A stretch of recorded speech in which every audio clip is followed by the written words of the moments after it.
Hello, namaskar. This is Firstpost and you're watching Vantage with me, Palki Sharma.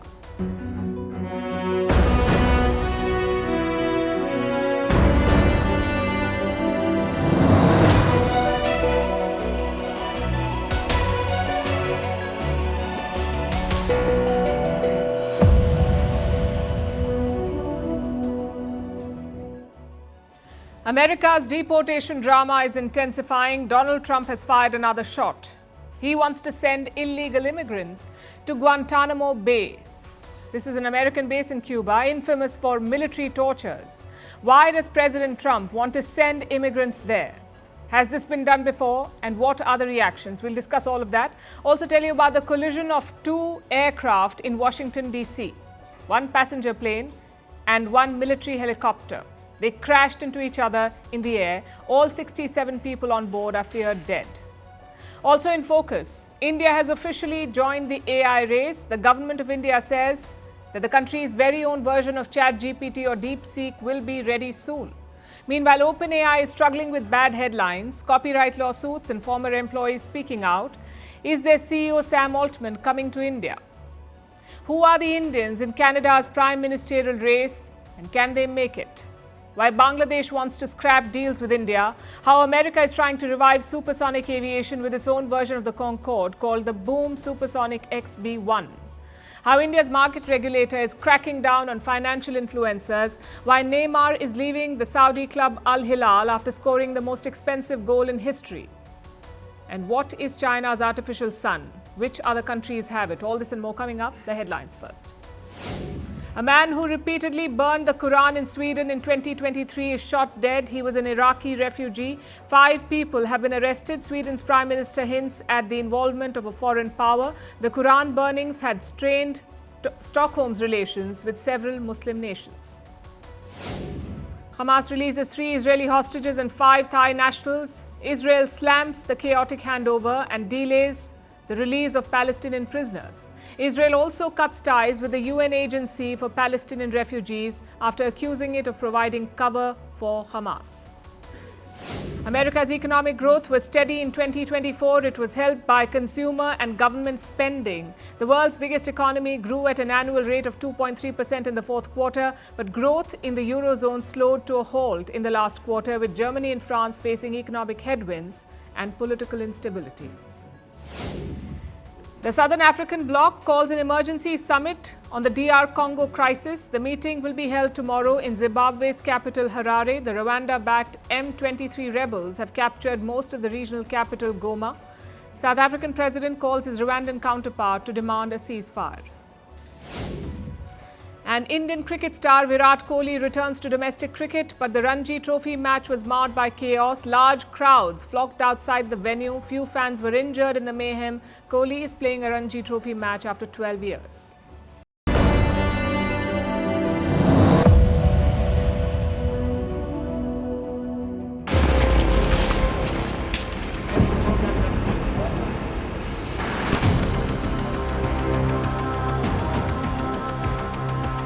It's a tough place to get out of.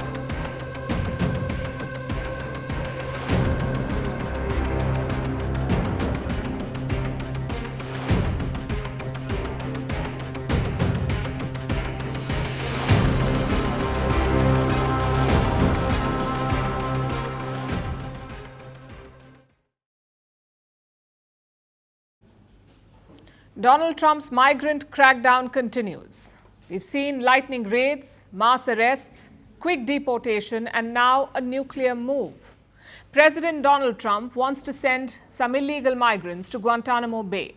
I'm sure you've heard of this place. It's the closest thing we have to Azkaban, a prison in the middle of nowhere, a place where laws do not apply. This is where Trump wants to hold illegal migrants. Not all of them, though, just the criminals. Listen in.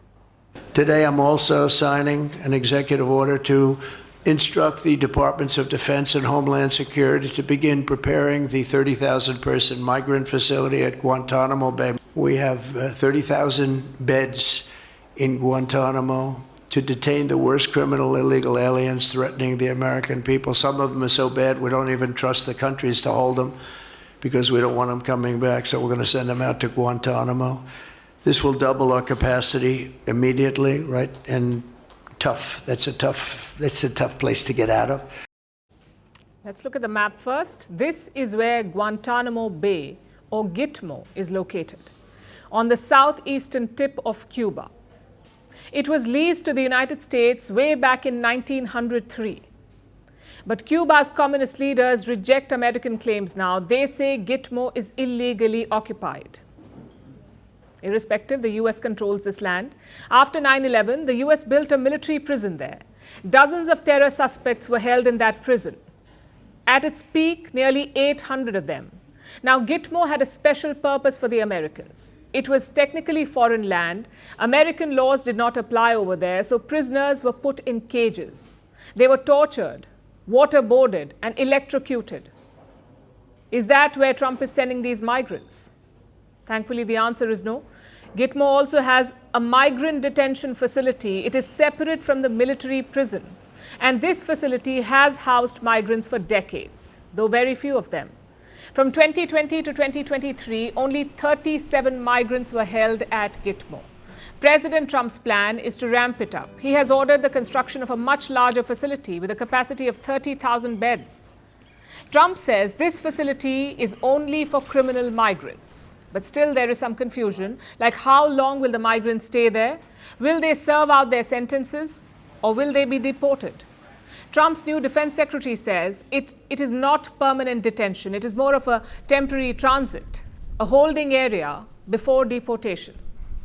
It's folks who maybe are in transit to their home country or a safe third harbor country, and it's taking a little time to move with that processing or the paperwork. Better they be held at a safe location like Guantanamo Bay, which is meant and built for migrants, meant and built to stay that away from the American people as they are processed properly to where they came from. Cuba has slammed this move. Their president lashed out on social media. He called it a brutal act by Trump. But let's get a couple of things straight here. These are criminal aliens. No country will tolerate illegal migrants unleashing crime. It has every right to deport them. Having said that, a few questions still remain. One, why Gitmo? Why not a facility on mainland America? Maybe because it wouldn't have the same chilling effect. Everyone knows that Gitmo is notorious. So maybe the goal is deterrence, to make migrants think twice before sneaking into the US. The logic is sound, but the ethics, not so much. It reeks of secrecy and violations. The second question is, who will Trump send to Gitmo? He says criminal illegal migrants will be held there. Until now, that was a pretty clear definition. People convicted of crimes after entering the United States illegally. Those were criminal illegal migrants. But not according to the new Trump administration. They say every illegal migrant is a criminal. Listen to this. Of the 3,500 arrests ICE has made so far since President Trump came back into office, can you just tell us the numbers? How many have a criminal record versus those who are just in the country illegally? All of them, because they illegally broke our nation's laws and therefore they are criminals as far as this administration goes. I know the last administration didn't see it that way, so it's a big culture shift in our nation to view someone who breaks our immigration laws as a criminal, but that's exactly what they are. The US law does not support this. In America, illegal migration is a civil offense. It is not a criminal violation. If you're caught, you are entitled to an immigration hearing. Only after that can you be deported. This is the existing law of the United States of America. If President Donald Trump wants to change that, he is more than free to do it. He's got a majority in both chambers of Congress. So why doesn't he take the legal route for this? Because even some Republicans, even people from his own party, do not like his policies.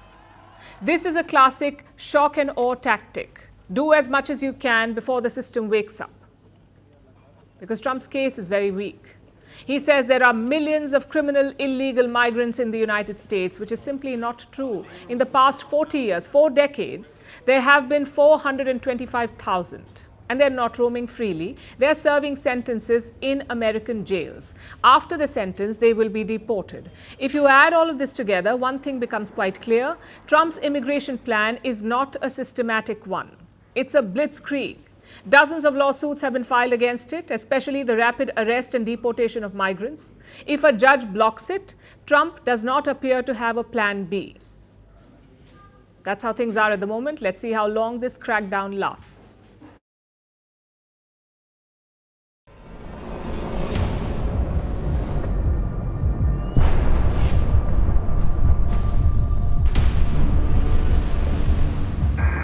Pass 25, get the CRJ in flight. Pass 25, pass behind the CRJ.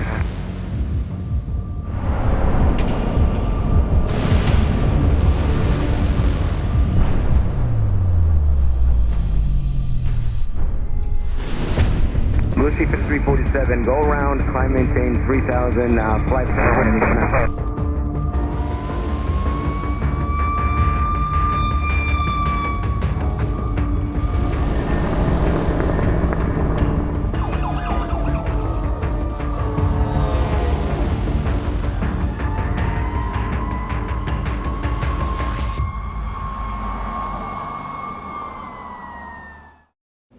A deadly air disaster has taken place in the United States, right in the middle of the capital, Washington, D.C. Two aircraft collided last night, just about 5 kilometers south of the White House. One was a passenger plane. The second was a U.S. military Sikorsky H-60 helicopter, better known as a Black Hawk. The crash took place just beside the Ronald Reagan Washington National Airport. Take a look at this. Yeah, we can do 3-3 for Blue 6342. Proceed for 342, that's a Wilson Bridge, thanks. Change the curve for runway 33, runway 33, clear to land. Tower, did you see that? 472, American 3130, go around, turn left end 250, climb maintain 3000. Blackjack 3, can you... There were 64 people on board the passenger jet.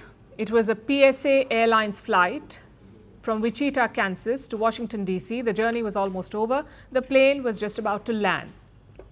That's when disaster struck. Now let's look at how this unfolded step by step. You can see that the signal was lost meters away from the airport. The plane was approaching the Reagan airport. It was cleared for landing. Yeah, we can do 3-3 for Blue 6342. Proceed for 342, that's a Wilson Bridge, thanks. Change the curve for runway 33, runway 33, clear to land.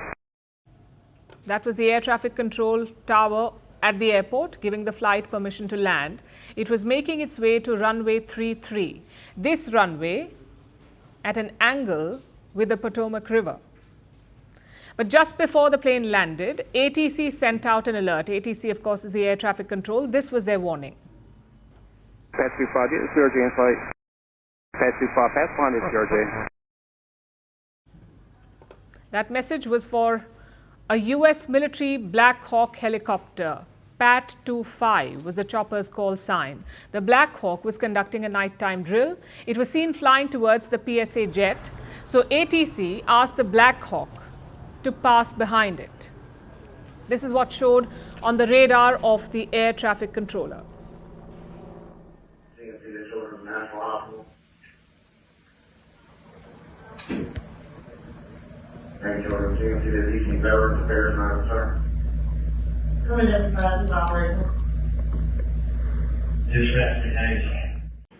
You can clearly see the airport runways in the triangle pattern. The passenger plane had the call sign CRJ7. It was turning into the designated runway, which is runway 33, but for some reason the helicopter turned in the same direction. It ended up in front of the passenger plane, leading to a mid-air collision.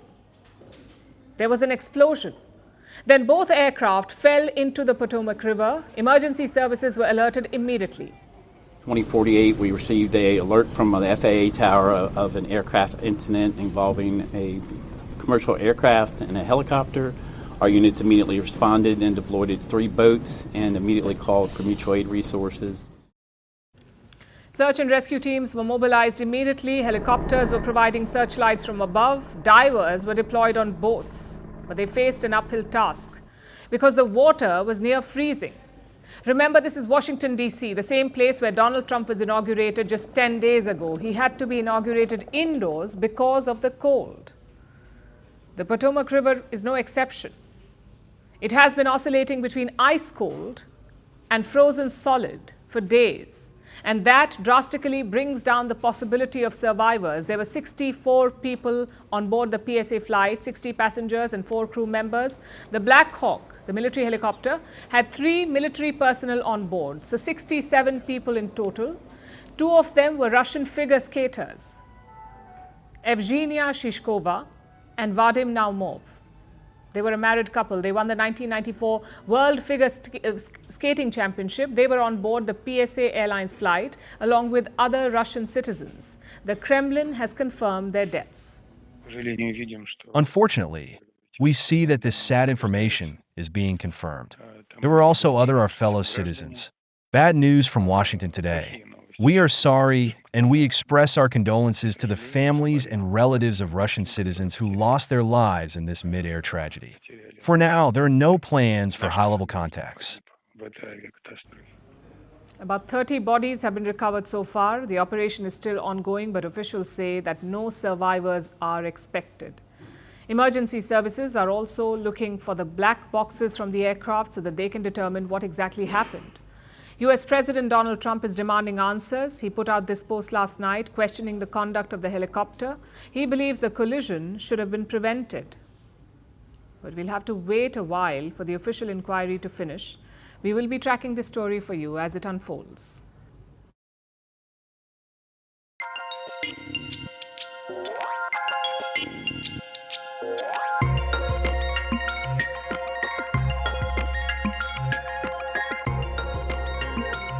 We believe that there are at least 6 major developers who will be able to create foundational models in the next 8 to 10 months. I'm Jin, your personal AI assistant for the journey. China's DeepSeek has shaken the tech world. It has rattled Silicon Valley and led to carnage on Wall Street. It has brought into focus the global race for AI dominance, and it has led Indians to ask, where are we in this race? Now, the government has joined this conversation. It says India is building its own AI model, one that can compete with the likes of ChatGPT. We believe that there are at least 6 major developers who will be able to create foundational models in the next 8 to 10 months on the outer limit and 4 to 6 months on a more aggressive estimate. That was India's IT Minister, Ashwini Vaishnav.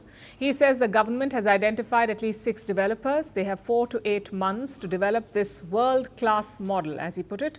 The minister did not say who the developers were or what this project will cost. But this is perhaps the most significant declaration of intent from New Delhi. India wants to build an AI model of its own, one that can not only perform like the likes of ChatGPT and DeepSeeks of the world, but also cater to India's cultural diversity, something that is compatible with different Indian languages and may mitigate biases which have been seen in other AI models. That is what India aims to do, but how will it do it? New Delhi is taking a multi-pronged approach. For starters, it is involving private players to procure computer chips, the ones needed to build these AI models. You need special chips for them. Private companies are buying those chips. 10 Indian companies have managed to get almost 19,000 chips. The initial goal was 10,000 chips, to get 10,000 chips to India. But now Indian companies have got almost double the number, 19,000. Now, most of these chips are from NVIDIA, which is an American company, making the most advanced chips in the world. As of today, NVIDIA is the gold standard for AI computing.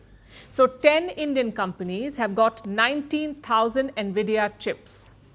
Now, the government is planning to consolidate these resources to build a common compute facility. Here, the private sector will use whatever it needs. At the same time, it will contribute to the computing power of the facility. What does that mean? What is a common compute facility?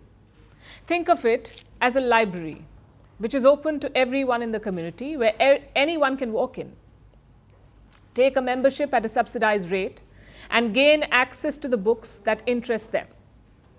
The librarian helps you get the books you want. You pay for your membership, and this money is then pooled in to buy more books so that everyone can use them. That's typically how a library works, and that is how the common compute facility will work, with the government of India as its librarian. And anyone can be a member. Students, startups, researchers, companies, everyone will be able to access this facility. They will be able to use its superior computing power, build useful AI tools, and conduct meaningful research. And what's the fee to use this library of chips? Between $1 to $2 per hour. That's less than 200 Indian rupees. The Indian government is offering access to AI chips for barely a few hundred rupees. Globally, the prices are higher. Access to such chips can cost up to $3 an hour. In India, it is 40% cheaper because the government is subsidizing it. So how soon can India start this facility? The government says 10,000 chips can be deployed almost immediately, which is a pretty good number. Remember, ChatGPT was trained using 10,000 chips too. So India has the adequate computing power, enough to at least start building a model. New Delhi is also taking an inclusive approach with this AI project. It plans to deploy DeepSeek on Indian servers. That's the Chinese AI model, DeepSeek. It will now be available on Indian servers. Does this not pose a privacy risk? DeepSeek is, after all, a Chinese model. There are data risks associated with it. So will this move leak India's data to China? Experts say that will not happen. The makers of DeepSeek have released its code, so it is open source and open weight, meaning anyone can access and replicate it and anyone can build on it. It's a bit like Lego.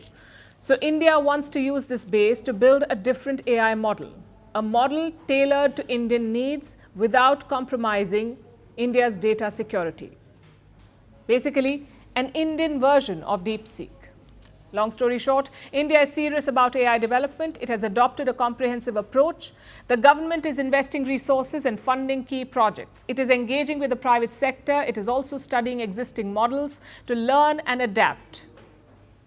India's AI efforts are off to a good start, but it still has a long road ahead. The past few weeks have made one thing quite clear. No single player controls artificial intelligence. For all of America's advancements, there is no monopoly. And India is well positioned to establish itself in this space.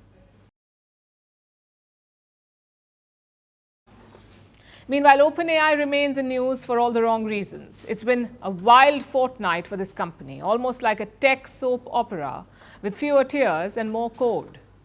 First, OpenAI jumped into a $500 billion venture, a project called Stargate. Then, out of nowhere, a Chinese AI model came swinging, a model called DeepSeek. It smashed OpenAI's dominance. In a plot twist, OpenAI CEO praised the competitor. Sam Altman is the CEO. He called DeepSeek impressive. It's like Ronaldo saying Messi is pretty good. But just when it was turning all wholesome, OpenAI pulled a fast one. They began accusing DeepSeek of copying their tech. They say the Chinese company used OpenAI's work to train DeepSeek models. OpenAI says it has the evidence. Now, this so-called evidence is not public yet, so we'll have to take their word for it, but it's hard to miss the irony here. OpenAI is having a meltdown. And why? Because someone may have done what they have been doing for years. This is a company that has been training on copyrighted material with no shame. Books, news articles, music, YouTube videos, even that high school essay that you wrote on Shakespeare. OpenAI has spared nothing to train its models. It has literally been ripping off other people's work to get ahead. So what's the fuss about now? And this is not even a secret. OpenAI's leadership has talked about it. Sam Altman himself has acknowledged it. So why are they playing the victim now? They should know the copy-paste button works both ways. And while OpenAI is crying foul, they're literally in the middle of a copyright lawsuit here in India. The case began last year. It was filed by news agency ANI. They accused OpenAI of improperly using copyrighted content.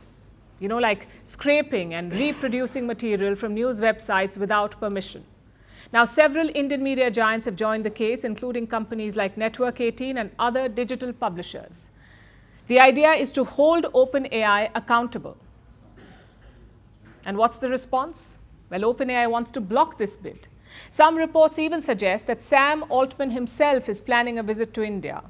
The last time he did this was in 2023. There were no legal headaches then, but this time it's a whole different story. And we can see why. India is ChatGPT's second biggest market after the United States. It cannot afford to lose this market. So between lawsuits and a new competitor, OpenAI was barely catching its breath. when another bombshell dropped, this time from a former employee, a former OpenAI safety researcher. He has gone public. His name is Steven Adler. He left OpenAI last November. He called it a wild ride. Now he says OpenAI and other companies are taking a very risky gamble, especially with artificial intelligence, artificial general intelligence. That's the type of AI that could match or exceed human intellect in every aspect. Remember all those sci-fi movies with a villain robot? This is that stage, or at least that's what we are told. So it's a warning that AI could be moving too fast and the consequences may be far more serious than we imagine. And that's the real question. Is OpenAI pushing technology forward, or is it pushing us over a cliff? This company wants to lead the AI revolution, yet it is fending off lawsuits, battling new competitors, and now even its own former employees are sounding the alarm. OpenAI may want to control the future, but right now it can barely control the headlines.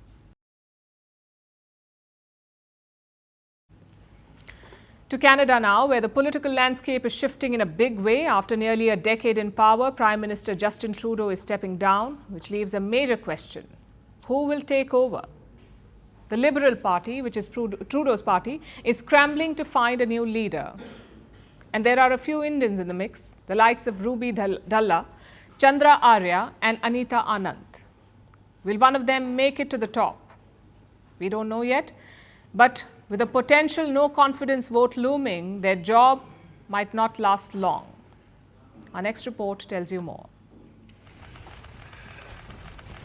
Justin Trudeau is on his way out. After 9 years, he's stepping down as Prime Minister. Which means one big question: who takes over? Canada's Liberal Party needs a new leader fast. The decision comes March 9th, and that person will be the Prime Minister. But for how long? The Conservatives want an election. Parliament reconvenes in March. A no-confidence vote could bring the government crashing down. So who's willing to take this short, high-stakes job? Several names are already in the mix. But a few Indian ones are making the noise. The first is Ruby Dhalla. She was born to Punjabi immigrants in Winnipeg. At the age of 10, she wrote a letter to then Indian Prime Minister Indira Gandhi. It was about Operation Blue Star, and Gandhi even personally replied to her. In 1993, she took part in the India-Canada beauty pageant. She even acted in a Hindi movie before becoming a chiropractor. Soon after, she ventured into politics. From 2004 to 2011, Dhalla served as a Member of Parliament for the Brampton-Springdale constituency. She made history with her tenure, and now she hopes to make history again by becoming the first Indian origin woman to become the Canadian Prime Minister.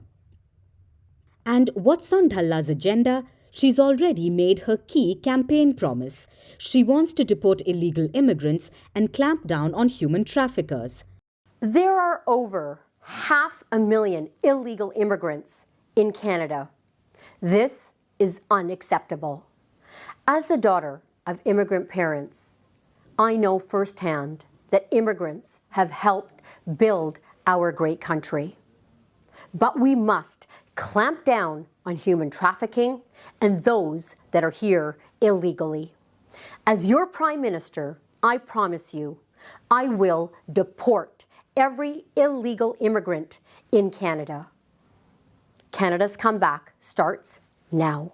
But she's not the only Indian origin politician in the race. Meet Chandra Arya. He was born in the Indian state of Karnataka. In 2006, Chandra immigrated to Canada.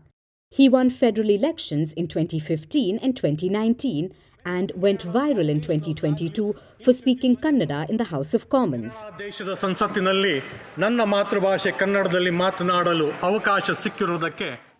Now he wants to be Prime Minister. His campaign promises include making Canada a sovereign republic, raising the retirement age, and introducing a citizenship-based tax system. But his campaign hit controversy when he dismissed the importance of the French language, a key requirement for the job. And that seems to have cost him. He has been barred for participating in the race by the Liberal Party. Chandra Arya has called out this decision, raising questions about the legitimacy of the race. The other big name making news? Anita Anand. She was born in Kentville, Nova Scotia. Both her parents are physicians. She started as a law professor before entering politics. And she's held some big jobs like Minister of Public Services and Procurement, where she was praised for securing COVID vaccines. In 2021, she became Canada's Defence Minister. Since 2024, she's led the Transport Ministry. Anand was a top contender for Liberal leader, but she's out as well. She's staying in her current role, and soon she'll be moving on from politics altogether. So Anita Anand is out, Chandra Arya is barred, while Ruby Dhalla is still in the race. The Liberal Party's leadership contest remains wide open. But is this a fresh start for the Liberals? Or just a temporary hold before an election shakes everything up? One thing's for sure, Canadian politics is about to get very interesting.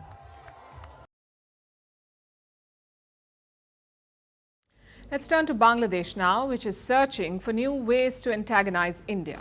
They are rewriting history, stirring trouble at the border, cozying up to Pakistan, and now questioning bilateral agreements. Over the years, Delhi and Dhaka have signed dozens of deals, some of them under Sheikh Hasina. But the Yunus regime is questioning those deals. They say the deals are uneven, meaning they benefit India more than Bangladesh. So their solution? To renegotiate or scrap those deals. That is what Bangladesh's Home Minister is proposing. His name is Jahangir Alam Chaudhry. His main concern is the border. We saw an example of that earlier this month. Dhaka claimed that India was illegally fencing the international border. They blamed it on unfair border deals struck by Sheikh Hasina. So Dhaka wants it reviewed. Next month, a key meeting is scheduled in New Delhi. Chiefs of the two border forces will be holding talks.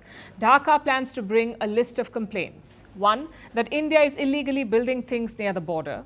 2, that India is shooting Bangladeshis at the border. And 3, that drugs are being smuggled from India to Bangladesh. And what is New Delhi's response to this? Well, India has always emphasized on border security, on making the border crime-free. This month, India also summoned Dhaka's envoy. The Indian side explained its position to the diplomat. Let me quote the Indian statement.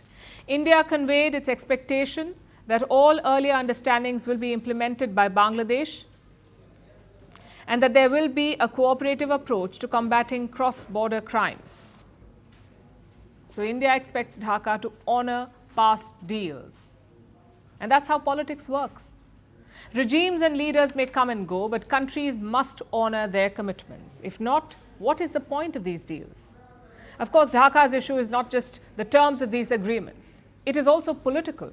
The Yunus regime has an axe to grind. They feel India propped up Sheikh Hasina's government, so now they want revenge. Look at all their recent moves. Last week, Bangladesh hosted a team of Pakistani spies, 4 ISI officers. ISI is the Inter-Services Intelligence. Before that, Bangladeshi military officers traveled to Pakistan. They met all 3 service chiefs there. The goal here is quite clear, to forge a military partnership with Pakistan, with a country that unleashed genocide on them. Even non-military ties are growing. Pakistan and Bangladesh have started a direct maritime link, so ships can sail directly between both the countries, no pit stops necessary. They're also starting direct flights. Clearly, Dhaka wants a close partnership with Islamabad. Until recently, they also wanted one with the United States. Mohammed Yunus was very close to Joe Biden, but Donald Trump is not a big fan. He called out Dhaka's Hindu abuses last year, but Yunus has more cards to play. Yesterday, he hosted Alex Soros in Dhaka, the son of George Soros. You may have heard of this figure. George Soros is an American billionaire. He funds civil society groups across the world. In India, his role has come under scrutiny. Indian ministers have accused him of meddling in domestic affairs. Yet, Mohammed Yunus was happy to host him. He may not get the same support as he got from Joe Biden, but he's got enough friends in Washington. If you combine all of this, one thing becomes clear. Dhaka is not just diversifying its options, it is actively antagonizing India. Again, the question is, how can New Delhi respond? Last year, the Indian Foreign Secretary visited Dhaka. He called for more cooperation and communication, so clearly India wants things to work out. But we need to be prepared for all eventualities. An unfavorable regime in Dhaka is bad news for India. Illegal migration could speed up, weapons could seep into the northeast, and Pakistan could gain a foothold again. So now is the time to be vigilant. A 2-hour flight from New York to London. For decades now, this has been the promise of the supersonic airline industry. Flights that can travel faster than the speed of sound. But so far, only one aircraft has been able to do this. I'm talking about the Concorde. It was jointly built by the UK and France some 55 years ago, but it was too costly and too noisy. Apparently, when it broke the sound barrier, it also broke windows. So the aircraft was grounded. Since then, the supersonic space has seen slow progress. Now, decades later, supersonic aviation is taking off the ground again. Enter Boom Supersonic XB-1. It has taken a test flight in the United States, it has broken the sound barrier, and it has become the world's first independently developed supersonic jet. Here is a report. The Concorde jet. It was a technological marvel of the late 1900s, a great source of pride for the UK and France, whose aerospace companies built it jointly. Because the Concorde is the only supersonic airliner that ever flew, it still holds the record for the fastest transatlantic crossing by a passenger aircraft. It flew from New York to London in 2 hours 52 minutes and 59 seconds. A subsonic flight usually takes about 8 hours to cover the same distance. At the time, 20 Concordes were built. Only 14 were used for passenger service. But the aircraft were noisy and expensive. So in 2003, they were retired.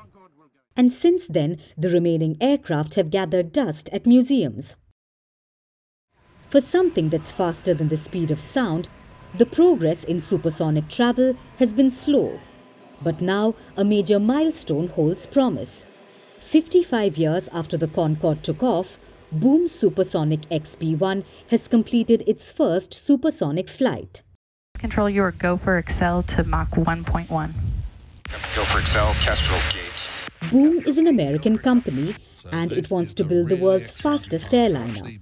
So this week, its XB-1 aircraft took its test flight in California. It flew at about 35,000 feet and after about 12 minutes in the air, the jet broke the sound barrier. It accelerated to Mach 1.122 or 1,207 kilometers per hour, or about 10% faster than the speed of sound, and created history.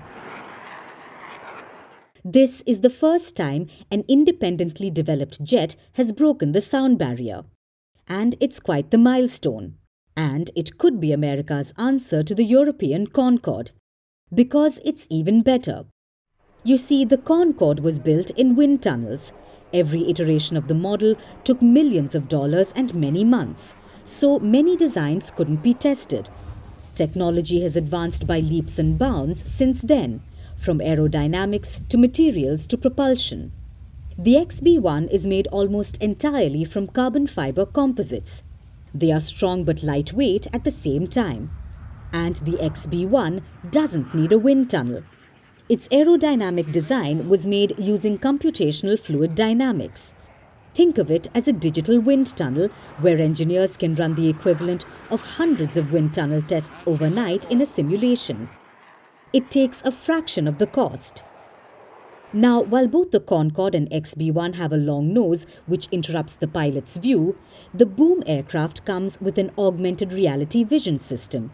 It enables runway visibility for the pilots. Boom Supersonic wants this digital engineering win to go commercial. It is a hotly anticipated jet. It already has 130 orders from American Airlines, United Airlines and Japan Airlines. By the end of the decade, it's expected to carry anywhere from 64 to 80 passengers at Mach 1.7. That's about twice the speed of today's subsonic airliners. And this could mean that travelers would fly anywhere in the world within 4 hours for about $100. So, can the supersonic airline industry get off the ground? Well, the idea has already taken flight.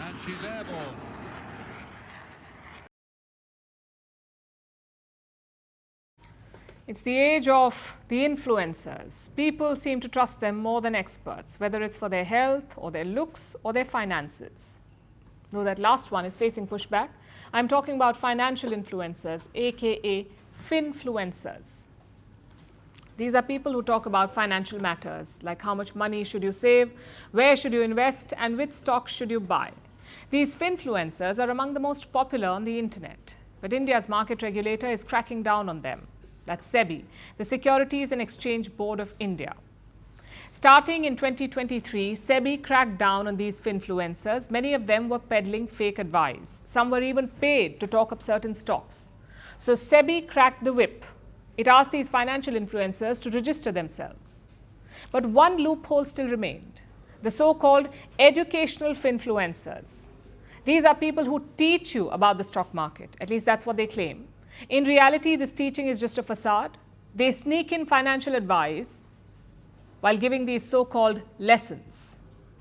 They also use live market prices in their classes, basically tips disguised as lessons.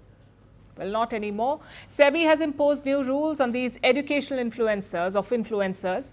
You cannot use live market prices anymore. You can only use prices from at least 3 months ago. Now, the idea is clear. If your goal is education, any price would do. It's the theory that matters, not the price. But if your goal is financial advice, then old prices will not do. They are irrelevant to investors. This is expected to choke financial influencers. They thrive on live market analysis. Without that, they're expected to lose followers. And it doesn't end there. SEBI is also putting registered entities on notice, like mutual funds or brokerage firms. They must not be associated with such illegal influencers. No advertisements, no stock advice, no links of any kind. If such links emerge, then they will face strict action, maybe fines or even suspension. So the message from the Indian regulator is clear: keep it clean. If you want to give financial advice, register yourself. If you want to educate, stick to that. And this crackdown is very important in a country like India. Our financial literacy is just 23%. Yet interest in the stock market is booming. Between 2019 and 2023, nearly 120 million new investors joined. That's almost Japan's entire population. We need to protect these investors. We need to make sure that they get the right advice because, frankly, all finfluencers cannot be trusted. Let me show you a recent report. It looked at stocks recommended by financial influencers. From 2018 to 2022, 70% of these stocks underperformed. Even worse is derivative advice. Now, derivatives is a complicated form of trading. Just know that it's more speculative and more risky. A lot of Indians have been venturing into this field, and it is not going well for them.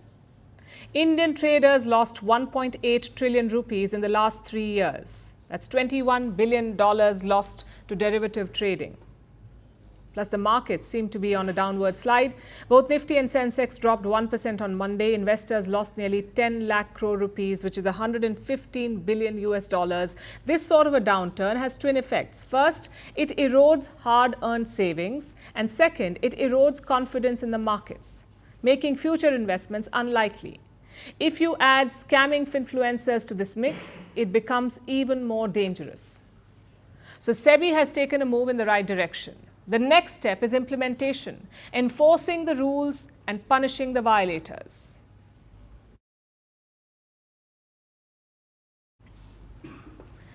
Our next story is from the world of football, the real kind, not American. Today we bring you a tale of homecoming after possibly the worst football transfer in history. It is the story of Neymar Jr., one of the modern icons of the game, touted to become the next legend from Brazil. But an injury-plagued spell in Saudi Arabia threatened to derail all that potential. So Neymar has decided to return to his roots, saying sayonara to Saudi. He's heading back to where it all began, his Brazilian boyhood club, Santos. But as he bids farewell to the Saudi champions Al Hilal, he leaves them with an unenviable record, the most expensive goal in football history. Here's our report. Neymar, the mercurial Brazilian forward, the country's leading goal scorer of all time. Love him or hate him, Neymar's skills, trickery and eye for goal are legendary, as are his dubious dives and tear-laden theatrics. But that's a story for another time. Today's tale is about his grand homecoming, a return to his roots. Neymar da Silva Santos Jr., that's his full name. And as you can see, Santos is part of it. That is where it all began for Neymar, Santos FC. A legendary Brazilian football club, which has recently fallen on hard times. Santos was founded in 1912, over 112 years ago, and in 2023 it was relegated for the first time in its history. Santos made a quick comeback, topping the Brazilian second tier and securing a promotion last season, but it's still on the path to making a comeback. So who better to help them than the prodigal son hoping for his own reset? Neymar is on his way home, back to his boyhood club after 12 years. Neymar is ditching Saudi Pro League champions Al Hilal. They agreed to terminate their contract by mutual consent. That is what Al Hilal put up on Tuesday anyway. Neymar put up a respectful message as well, thanking Al Hilal fans for their support. He also addressed the elephant in the room, saying he wished that they had enjoyed better times on the pitch. Neymar joined Al Hilal in August 2023. He moved after spending 6 seasons with the French champions Paris Saint-Germain. PSG had bought Neymar from Barcelona in 2017 for a world record transfer fee of 222 million euros. That's about 231 million USD at today's exchange rates. Neymar was lethal for Barca. He was mesmerizing for PSG. And Saudi Arabia wanted that magic too. They paid 90 million euros for Neymar in 2023, about $94 million. It was a large drop in value, but Neymar was getting on in the years. He was already 31. That's usually past the peak for a forward. So PSG didn't mind giving the deep discount. But it's not like Al Hilal got a great deal. While the transfer fee seemed reasonable, the personal terms were luxurious. Neymar was reportedly earning 150 million euros a year at Al Hilal, $156 million a year, or about $3 million every single week. Saudi Arabia has the money, that wasn't an issue, but everyone wants a bang for their buck. Sadly for Al Hilal, their record signing turned out to be a terrible investment. Neymar began well enough, getting an assist on his debut, and his first goal a few days later. But then it all went downhill. Neymar received a brutal injury while on international duty. He tore his anterior cruciate ligament, and this sidelined him for over a year. He made his return last October, but only played 2 matches before announcing his departure. Overall, Neymar scored just 1 goal for Al Hilal in about 18 months. He was unavailable most of the time due to his injury. But that doesn't mean his wages stopped flowing. Reports say that Neymar raked in about $200 million in those 18 months. When you add that to the transfer fee, it means Al Hilal paid more than $300 million for 1 solitary goal. That has to be the worst transfer in football history. It's no surprise that Al Hilal agreed to terminate Neymar's contract. But Saudi's loss is Santos's gain. Neymar is now done chasing big money. He has reportedly taken a 99% pay cut. He's going to Santos to rediscover his form and get in shape ahead of the 2026 FIFA World Cup. The Santos contract is for 6 months. Neymar is hoping he gets back to full fitness soon, and after that, who knows? Reports say he's eyeing a European return as well. Will Neymar really be able to get back to his best? Will he mesmerize fans with his antics once again? Or will it be a case of too little, too late?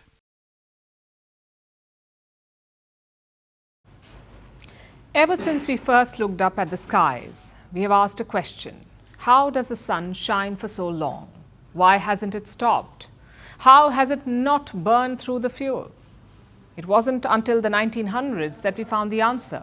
Scientists said the sun is filled with lots of elements. They're quite light and busy. They're constantly fusing. They're slamming together and making heavier elements, and this process creates energy, vast amounts of it. And this fuels the stars. It keeps the sun alive. And this means that our sun has its own personal store of energy. It is inexhaustible. So obviously, this is what humans ask next. What if this energy could be tapped? Even better, what if we could replicate this store of energy? Better still, what if we could create a working star here on Earth? Ambitious, right? Well, it would have sounded flat out impossible if we weren't already inching closer to it. I'm talking about nuclear fusion. It falls in the same league as 6G internet and advanced AI. Nuclear fusion is the next big thing in global tech, and it promises the sun. Well, an artificial sun. It is basically a device, a reactor, and it can replicate the sun's insides. It can create nuclear fusion. China has one, an artificial sun reactor. It is a machine with a funny name and a funny shape. It is called Potomac, and it looks like a giant metal donut. It uses extreme heat and pressure to create nuclear fusion. And this time, when the machine zapped to life, it fused atoms and set a new world record. Well, the reactor broke its own record.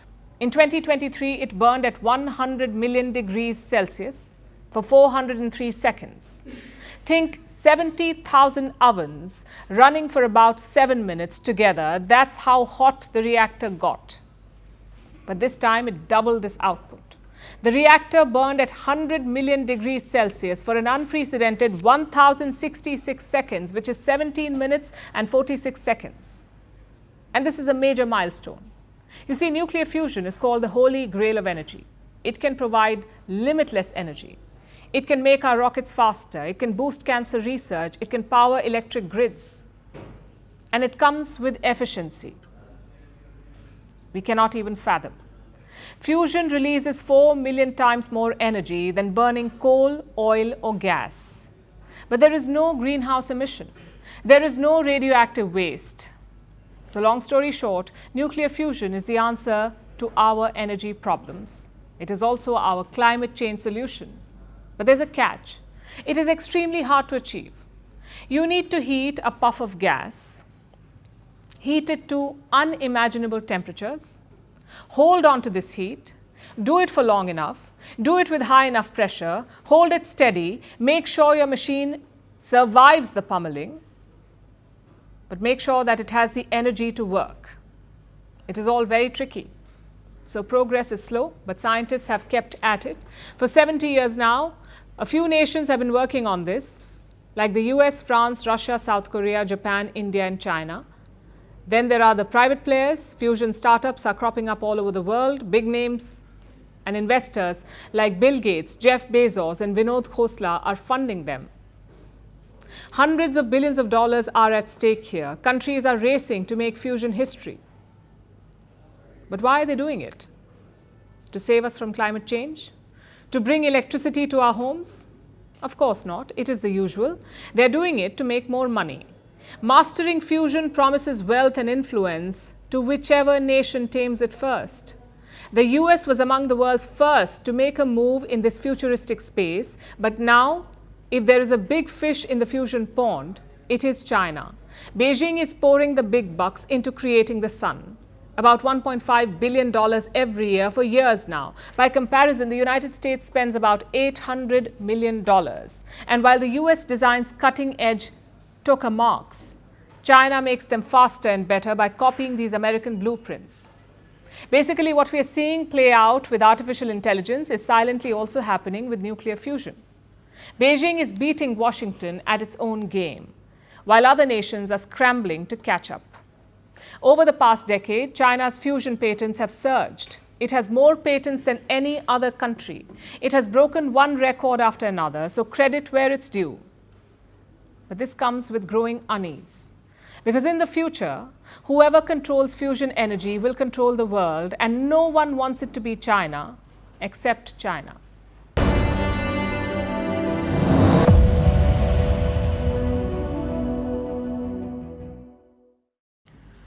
The AI race has entered a new chapter, a battle of copyright, or rather copy-paste. OpenAI is accusing DeepSeek of stealing its data. Journalists are accusing OpenAI of stealing their data. Meanwhile, podcasters are asking, what is data? It's funny how one industry is just shaking up the stock market, so much so that even serious players are joking about it now. Like Germany's Deutsche Bank. They have dispatched a report to all their clients, and within that report are memes about DeepSeek. That is right. Europe's second largest bank has turned into a memer. It really sums up our world.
Now it's time for Vantage Shots, images that tell the story. Celebrations break out in Tel Aviv's hostage square after Hamas releases Israeli hostages. Two strategic Russian bombers conduct an 8-hour-long mission over the Sea of Japan and the Arctic Ocean. And Vietnam celebrates the Lunar New Year with fireworks. Finally, we are taking you back in history. On this day in 1948, Mahatma Gandhi was assassinated. Nathuram Godse shot the father of the nation while he was walking to a prayer meeting in Delhi. A trial court sentenced Godse to death a year later. We're leaving you with that. Thank you for watching. We'll see you tomorrow.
We're calling the show Vantage. We hope you like what we put together for you.